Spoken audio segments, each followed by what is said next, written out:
எல்லாருக்கும் வணக்கம். பூர்ண கொழுக்கட்டை செய்ய போகிறோம். இப்போ இதுக்கு தேவையான பொருள்னு பார்க்கும்போது பச்சரிசி 1/2 கிலோ அந்த மாவு பண்ணி வச்சுருக்கோம். அப்புறம்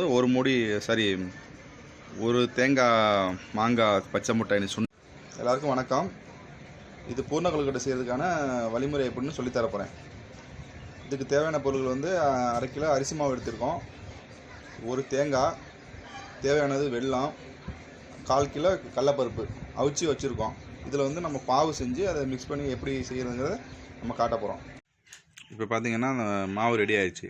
இது மாவு எப்படின்னா 1/2 கிலோ மாவில் கொதிக்கிற சுடுதண்ணியை நல்லா ஊற்றி மிக்ஸ் பண்ணணும். அப்போ தான் அந்த சாஃப்டாக உங்களுக்கு அந்த கொழுக்கட்டை நல்லா சாஃப்டாக கிடைக்கும்.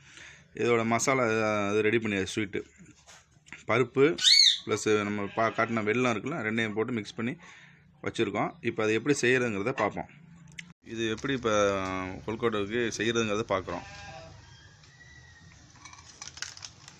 நல்லா ஒரு பேப்பர் எடுத்துக்கிட்டு அது கீழே எண்ணெய் வச்சிடணும்.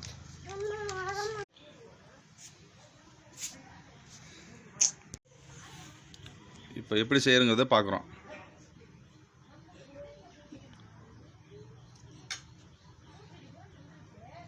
நான் வாழை இலையில் வச்சு செய்கிறேன், நீங்களும் அதே மாதிரி செய்யலாம்.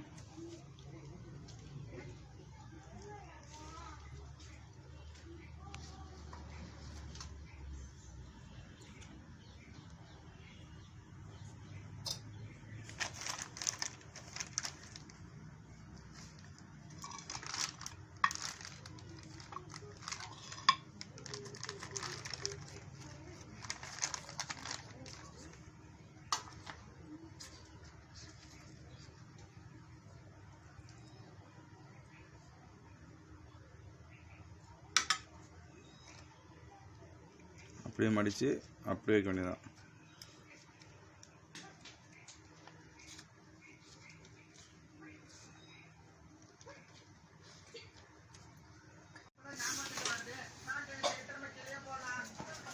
இப்போ பாருங்கள், இது ரெடி ஆயிடுச்சு.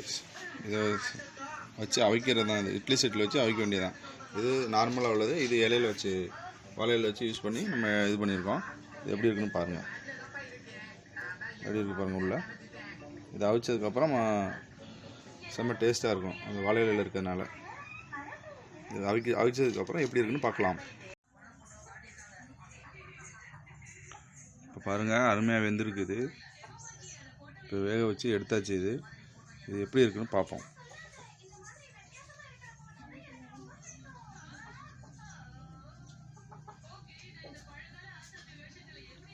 பாருங்கள் எப்படி இருக்குன்னா,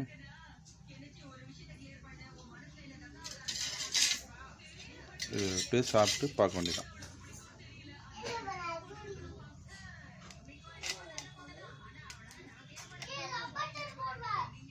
பாருங்க எப்படி வந்திருக்குன்னு பாருங்க.